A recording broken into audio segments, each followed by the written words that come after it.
Hello दोस्तों, स्वागत है आपका एक नई वीडियो में। दोस्तों आज की ये वीडियो क्लास 12th केमिस्ट्री की बहुत इम्पॉर्टेंट वीडियो होने वाली है। आज के इस वीडियो में मैं आपको 20 महत्वपूर्ण बहुविकल्पीय प्रश्न पूरे हल सहित करवाने वाला हूं, जिससे आपका इससे बाहर का क्वेश्चन एक भी नहीं फंसने वाला है। जो मैं क्वेश्चन बता रहा हूं ये आपको एक कॉपी पर नोट करते रहना है। मैं आपको क्वेश्चन और आंसर बताऊंगा, ठीक है। इसको आपको याद कर लेना है। 20 इस वीडियो में बताऊंगा और आगे 4-5 वीडियो और लाऊंगा, जिससे पूरी केमिस्ट्री कवर हो जाएगी। तो अभी हमने 5 पार्ट तक कवर किया है। इस 5 पार्ट में जितने मैं क्वेश्चन बता दूंगा, इससे बाहर एक भी बहुविकल्पी प्रश्न नहीं आने वाला है। तो वीडियो को लास्ट तक देखना है, एक भी क्वेश्चन मिस नहीं करना है, क्योंकि ये जो क्वेश्चन है बहुत इंपॉर्टेंट है। लगभग हर बार 2-3 बार बोर्ड एग्जाम में मतलब पूछे ही जाते हैं। 2-3 बार जो आए हैं वही मैंने आपको बताया है यहाँ पे, ये बहुत इंपॉर्टेंट हैं। तो वीडियो को लास्ट तक देखना है, बिना स्किप हुए हर क्वेश्चन को समझ लेना है और लिख लेना है, ठीक है। और तैयारी को अपने अच्छी लेवल तक ले जाना है। इसी प्रकार के 4 और वीडियो आएंगे जिसमें पूरी केमिस्ट्री आपकी कवर हो जाएगी। तो चैनल को कर लीजिए सब्सक्राइब और वीडियो को कर दीजिए लाइक। और चलिए, जो भी आपका डाउट रह जाता है वो भी कमेंट कर दीजिए, हम उस पर भी वीडियो बना देंगे। तो चलिए बिना टाइम वेस्ट किए वीडियो को स्टार्ट करते हैं। तो यहाँ पर सबसे पहला हमारा क्वेश्चन है, क्वेश्चन नंबर 1। एक क्रिस्टलीय ठोस में होती है। ये हमारे बहुविकल्पीय प्रश्न है। मैं आपको ये क्वेश्चन होगा उसका आंसर बताऊंगा, आपको साथ में लिखते हुए चलना है। और बोर्ड एग्जाम में आपको 4 प्रश्न मिलेंगे, उसमें से ये राइट आंसर आपको टिक करना होगा, ठीक है। तो चलिए पढ़ते हैं क्वेश्चन और आंसर बताते हुए चलते हैं। पहला क्वेश्चन है, एक क्रिस्टलीय ठोस में होती है। एक क्रिस्टलीय ठोस में क्या होती है? तो हम लोग जानते हैं कि एक क्रिस्टलीय ठोस में दीर्घ परास कोटि होती है। क्या होती है? दीर्घ परास कोटि। तो इसको दीर्घ परास कोटि राइट आंसर हो जाएगा। अगला क्वेश्चन नंबर 2 है कि सोडियम क्लोराइड क्रिस्टल की संरचना है। सोडियम क्लोराइड क्रिस्टल की संरचना है, यानी कि किस प्रकार की संरचना है, कहने का तात्पर्य यह है। तो यहाँ पर आंसर नंबर ए हो जाएगा, फलक केंद्रित घन संरचना। तो आंसर नंबर ए को टिक करेंगे, फलक केंद्रित घन संरचना, ठीक है। ये आपको पता चल रहा होगा ए कैसे, क्योंकि ये 4 ऑप्शन होते हैं, उसमें से ए वाला सही है। इसमें हमने आपको राइट आंसर ही बताया है, तो वीडियो को स्किप नहीं करना है। सब कुछ राइट आंसर कम टाइम में आपको समझ में आ जाएगा, और राइट आंसर याद करने से ज़्यादा प्रॉफिट होगा, ठीक है। तो चलिए राइट आंसर को सारे देख लेते हैं, 20 क्वेश्चन पूरे। लास्ट में एक ऐसा क्वेश्चन बताऊंगा जिसका आंसर आपको कमेंट में देना है, ठीक। तो वीडियो को लास्ट तक जरूर देखना है। तो क्वेश्चन नंबर 3 है, एक क्रिस्टल तंत्र में ए बराबर बी बराबर सी और अल्फा बराबर बीटा बराबर gamma not equal to 90 degree, not equal to 90 degree मतलब 90 डिग्री के बराबर नहीं है, वह तंत्र है। वह तंत्र कौन सा है? तो इस तंत्र को हम क्या कहते हैं? इस तंत्र को कहते हैं रोम्बोहेड्रल। तो यहाँ पर option number B right answer हो जाएगा। इसको हम कहते हैं रोम्बोहेड्रल, ठीक है। क्वेश्चन सारे लिखते हुए चलना है, बहुत इंपॉर्टेंट क्वेश्चन है, ठीक है। आगे बढ़ते हैं। क्वेश्चन नंबर 4 है, NaCl क्रिस्टल में प्रत्येक Na+ आयन के चारों ओर Cl- आयनों की संख्या है। कहने का तात्पर्य NaCl क्रिस्टल में प्रत्येक Na+ आयन के चारों ओर Cl- आयनों की संख्या कितनी होती है? तो Cl- आयनों की संख्या 6 होती है। आप लोगों को पता होना चाहिए, क्योंकि ये बहुत इंपॉर्टेंट क्वेश्चन होता है। ये तो लगभग 4 से 5 बार पूछा गया है लगातार, तो ये क्वेश्चन आपको आना ही चाहिए। अगला है, साटकी दोष पाया जाता है। तो आप लोगों के लिए 4 ऑप्शन दिए हुए हैं, इसमें से आपको टिक करना है कि कौन सा साटकी दोष पाया जाता है। तो साटकी दोष पाया जाता है NaCl में, AgBr में या फिर KBr में। तो यहाँ पर हम आपको बता दें कि NaCl दोनों यानी कि तीनों ऑप्शनों में पाया जाता है। NaCl में पाया जाता है, AgBr में पाया जाता है, KBr में पाया जाता है। तो इस प्रकार का जब क्वेश्चन दिया होगा तो उसमें से एक आंसर होता है इन सभी में। तो आपको इसमें से सभी पर टिक नहीं करना है, तो आपको केवल इस पर टिक करना है कि इन सभी में साटकी दोष पाया जाता है। तो इस प्रकार से सारे ऑप्शन जिसमें तीनों सही होंगे उसमें चौथा वाला ऑप्शन टिक करना होता है।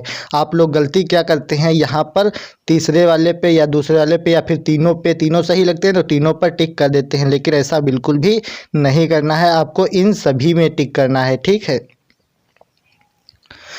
आगे बढ़ते हैं तो क्वेश्चन नंबर 6 आता है कि आसुत जल की मोलरता है। तो आप लोगों को पता होना चाहिए, ये इम्पॉर्टेंट क्वेश्चन है, लगभग 6 से 7 बार लगातार पूछा गया है। तो ये इम्पॉर्टेंट बहुत है, इस पर डबल निशान लगाइए, बहुत इम्पॉर्टेंट है। तो आसुत जल की मोलरता है, आसुत जल की मोलरता ऑप्शन नंबर बी 55.56 मोल प्रति लीटर है। कितना है? 55.56 मोल प्रति लीटर आसुत जल की मोलरता है। तो क्वेश्चन नंबर 7 देखते हैं। तो क्वेश्चन नंबर 7 यहाँ पर है कि कौन सा अणुसंख्य गुणधर्म नहीं है। तो अणुसंख्य गुणधर्म नहीं है, इसमें आपको टिक करना है कि पृष्ठ तनाव आपका अणुसंख्य गुणधर्म नहीं है। और उसके साथ में एक क्वेश्चन और पूछा जाता है कि कौन सा अणुसंख्य गुणधर्म है। तो आपको टिक करना है कि परासरण दाब जो होता है वो अणुसंख्य गुणधर्म होता है, और पृष्ठ तनाव जो होता है वो अणुसंख्य गुणधर्म नहीं होता है। तो ये इंपॉर्टेंट दोनों क्वेश्चन है, इनको याद रखना है। ठीक है, परासरण दाब क्या होता है? अणुसंख्य गुणधर्म है, और पृष्ठ तनाव अणुसंख्य गुणधर्म नहीं है, ये दोनों याद रखना है। बढ़ते हैं क्वेश्चन नंबर 9 की तरफ। क्वेश्चन नंबर 9 है सर्वाधिक परासरण दाब वाला यौगिक है, यानी कि कहने का तात्पर्य सबसे ज़्यादा परासरण दाब किस यौगिक में पाया जाता है। तो यहाँ पर 1 मोल NH4 का होल थ्रेस PO4 में सबसे ज़्यादा क्या पाया जाता है? परासरण दाब पाया जाता है। तो ये क्वेश्चन आपको याद रखना है, 1 मोल NH4 का होल थ्रेस PO4 में सर्वाधिक परासरण दाब पाया जाता है। ठीक है, इस यौगिक में पाया जाता है, ये क्वेश्चन याद रखना है। नंबर 10 यहाँ पर पढ़ते हैं कि किस सूत्र द्वारा मोलल उन्नयन स्थिरांक की गणना की जा सकती है। तो यहाँ पर ऑप्शन नंबर ए हो जाएगा KB बराबर delta TB into M into capital W अपान 1000 इंटू स्मॉल w। तो यहाँ पर option number A right answer हो जाएगा। तो सारे क्वेश्चन आपको लिखते हुए चलना है, तभी आपको याद रहेंगे बाद में, क्योंकि अभी आपको समझ में आ जाएगा और बाद में आप इसको भूल जाएंगे। तो सारे क्वेश्चन नोट करते हुए चलना है। ठीक है, एक भी क्वेश्चन मिस नहीं करना है, सारे इंपॉर्टेंट है, वीडियो को लास्ट तक देखते रहना है, अभी जाना नहीं है। चलिए अगला क्वेश्चन नंबर 11 देखते हैं। किसी भी इलेक्ट्रोड का इलेक्ट्रोड विभव निर्भर करता है। कहने का तात्पर्य है किसी भी इलेक्ट्रोड का इलेक्ट्रोड विभव किस चीज़ पर निर्भर करता है। तो आपको बता दें कि किसी भी इलेक्ट्रोड का इलेक्ट्रोड विभव 3 चीज़ों पर निर्भर करता है। वो होती हैं धातु की प्रकृति पर निर्भर करेगा, विलयन के ताप पर निर्भर करेगा, और विलयन की मोलरता पर भी निर्भर करेगा।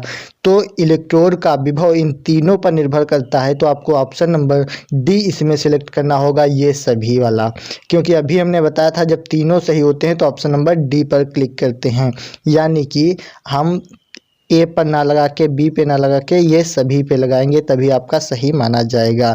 तो ऑप्शन नंबर डी यहाँ पर सभी हो जाएगा, धातु की प्रकृति पर, विलयन के ताप पर और विलयन की मोलरता पर। तो आपको आंसर लगाना है ये सभी पे। ठीक, क्वेश्चन नंबर 12 है कि अच्छे चालकत्व विलयन वाले पदार्थ होते हैं।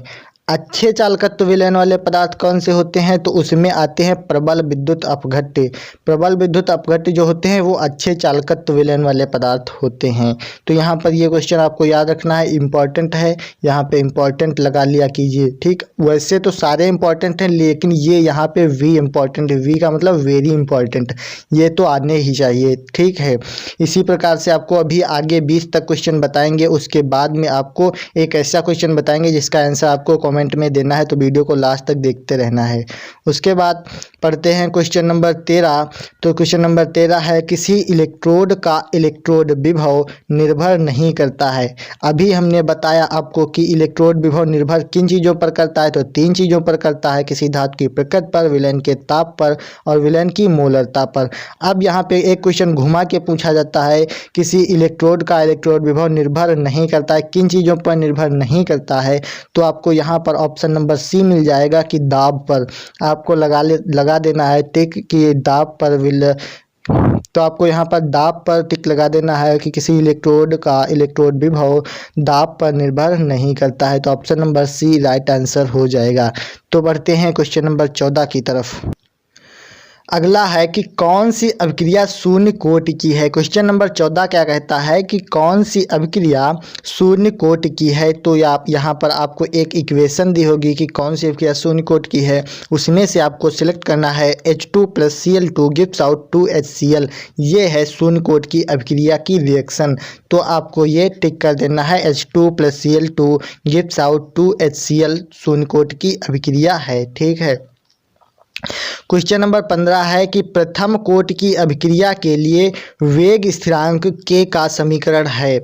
आप लोगों को अगर अभी तक प्रथम कोटि की अभिक्रिया तैयार नहीं है तो आप लोग कमेंट में बताएं, तो हम आपको पूरी प्रथम कोटि की अभिक्रिया, शून्य कोटि की अभिक्रिया, वेग स्थिरांक, सारे जितने भी इसमें से प्रूफ बनने वाले हैं, इंपॉर्टेंट होता है ये चैप्टर, इससे सारे इंपॉर्टेंट प्रूफ हम करवा देंगे अगर आप लोग ज़्यादा कमेंट करेंगे तो ज़्यादा से ज़्यादा कमेंट करें किस टॉपिक पर आपको इसमें से वीडियो चाहिए, उस पर आपको वीडियो एक दो दिन के अंदर मिल जाएगी। तो यहाँ पर प्रथम कोटि की अभिक्रिया के लिए वेग स्थिरांक K का समीकरण होता है K बराबर 2.303/T log 10 बेस में 10 होता है A/A-x। यहाँ पर A होती है प्रारंभिक सांद्रता और ये होती है वास्तविक सांद्रता। तो यहाँ पे option number A right answer हो जाएगा। ठीक है। तो क्वेश्चन नंबर 16 देखते हैं। क्वेश्चन नंबर 16 है कि प्रथम कोटि की अभिक्रिया के लिए वेग स्थिरांक तथा अर्धायुकाल में संबंध।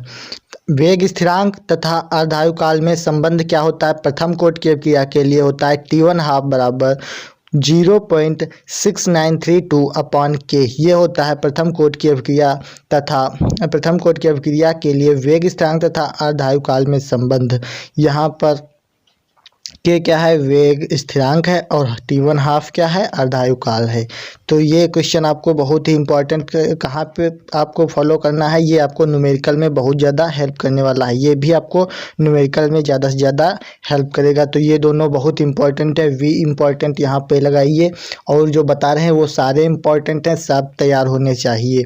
इसके बाद आपको 4 वीडियो या 5 वीडियो और मिलेंगी जिससे पूरी केमिस्ट्री के बहुविकल्पी क्वेश्चन आपको इससे बाहर एक भी नहीं आने वाला है। तो चैनल को अभी तक सब्सक्राइब नहीं किया है तो चैनल को जल्दी से सब्सक्राइब कर दीजिए और वीडियो को लाइक नहीं किया है तो लाइक कर दीजिए।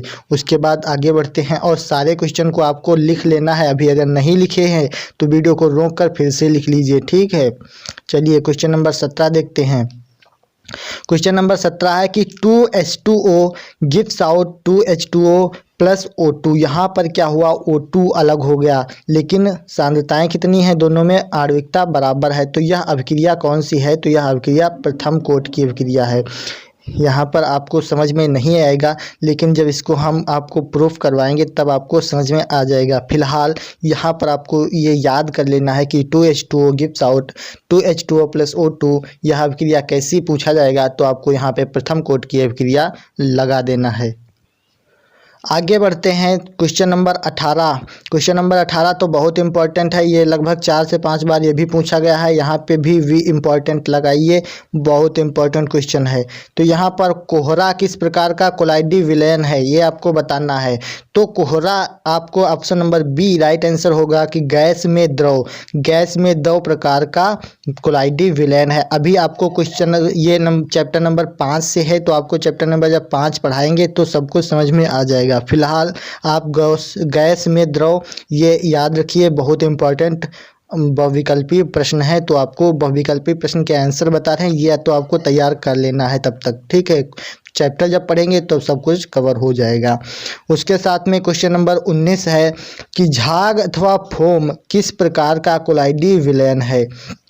झाग अथवा फोम किस प्रकार का कोलाइडी विलयन है? तो द्रव में गैस प्रकार का कोलाइडी विलयन है। झाग में द्रव, झाग क्या होता है? द्रव ज़्यादा होता है, यानी कि फेना जिसको बोलते हैं उसमें द्रव ज़्यादा होता है, गैस कम होता है, इसीलिए द्रव में गैस प्रकार का कोलाइडी विलयन है। अगला क्वेश्चन पूछा जाता है, बहुत इंपॉर्टेंट है, इसमें भी V इंपॉर्टेंट लगा दीजिए। ये भी 4 से 5 बार पूछा गया है कि पर्पिल ऑफ कैसियस है। पर्पिल ऑफ कैसियस क्या होता है? तो purple of Cassius AU sol होता है, AU सॉल होता है। Option number B right answer हो जाएगा। तो यहाँ पर लास्ट क्वेश्चन आप लोगों के लिए दे रहा हूं कि जल विरोधी कोलाइड है, इनमें से ये 4 ऑप्शन दिए हैं, इसमें से आपको जो राइट आंसर लगे वो आपको कमेंट में बताना है, ठीक है। तो यहाँ पर जल विरोधी कोलाइड है, इसमें आपको ऑप्शन है कि स्टार्च है, स्टैनिक ऑक्साइड है, गोंद है या फिर जिलेटिन है। 4 ऑप्शन है ABCD, स्टार्च, स्टैनिक ऑक्साइड, गोंद और जिलेटिन। इनमें से आपको जो भी राइट आंसर लगता है वो आप कमेंट में बताइए। अगर जिसका आंसर सही होगा कल की वीडियो में उसका नाम लिया जाएगा। तो चलिए, अगर अभी तक आप लोगों ने चैनल को सब्सक्राइब नहीं किया है तो चैनल को सब्सक्राइब कर दीजिए, क्योंकि अगर वीडियो ज़रा सी भी हेल्पफुल लगी हो तो वीडियो को लाइक कर दीजिए। चलिए मिलते हैं इसी प्रकार की एक नई वीडियो में, तब तक के लिए जय Hind, Vande Mataram, take care, bye bye.